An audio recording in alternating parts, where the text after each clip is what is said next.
Hi, everybody. Welcome back to Stefanie Drysdale's weekly cybersecurity recap for Friday, August 5th, 2022, episode 135. Miss Stefanie, welcome back.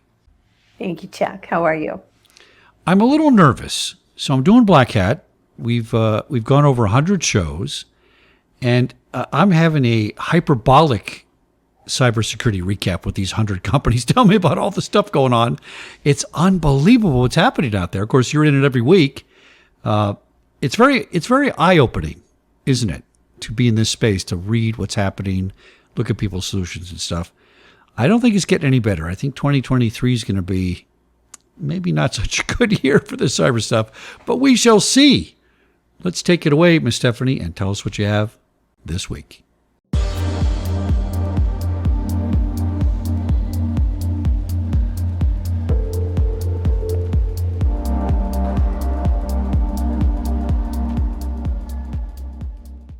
So this week, Debbie Reynolds, the data diva herself, shared an Axios article discussing the roadblocks to federal online privacy bill. This was incredibly helpful to break down state by state what is already in existence and what a federal bill would potentially do to either support or undermine those laws already in place. So definitely too much to cover here, but I will be sure to link it for you below. Jay Dubose shared JD Supra's article titled SEC Cracks Down on Encrypted Messaging. Clandestine messaging applications use end-to-end encryption to prevent third parties from accessing data, ensuring that no one but the sender and the recipient can read the communications. And with some clandestine messaging services, users can send ephemeral messages or texts that essentially self-destruct and are deleted immediately after viewing or a specified amount of time after they're sent. So while clandestine messaging apps like Signal, WhatsApp, Telegram, Threema, Viber, and Wickr are becoming more commonly used in day-to-day life, using these apps for business-related communications can put financial institutions in hot water. In May of 2022, the SEC launched a massive investigation into the use of clandestine messaging platforms by high-ranking Wall Street employees. To conduct the probe, the SEC sent financial firms a list of key positions, including heads of investment banking teams and trading desks, and ordered that personnel in those roles to hand over their personal mobile devices for examination. So while regulators are currently focusing on the volume of business communications sent over unauthorized apps rather than the content of those messages, their position on the use of these apps is clear, warning that failure to adequately control employee use of clandestine messaging apps will make institutions vulnerable to liability for failure to preserve business communications. For those institutions not already under scrutiny in the ongoing probe, now is the perfect moment to conduct those internal reviews of the messaging and communication retention rules and those procedures to seek advice on how to construct and enforce these policies. Donna Ross shared Bleeping Computer's article titled Mobile Store Owner Hacked T-Mobile Employees to Unlock Phones, another situation where an insider threat went very wrong. A former owner of a T-Mobile retail store in California has been found guilty of a $25 million scheme where he illegally accessed T-Mobile's internal systems to unlock and unblock cell phones. To find potential clients, the man promoted his unlocking services through websites like unlocks21247.com, spam email, various brokers. The man even engaged in false advertising, presenting these unlocks as official T-Mobile services so that the clients in most cases wouldn't even realize that they were involved in an illegal exchange.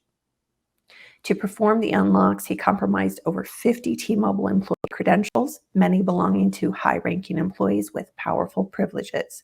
Important reminder, look at your insider threat programs, stay on top of those emerging scams, and check your logs for any anomalous activity. Dr. DeWeaver shared a very helpful list of tips to remember if you plan on attending Black Hat and DEF CON next week in Vegas.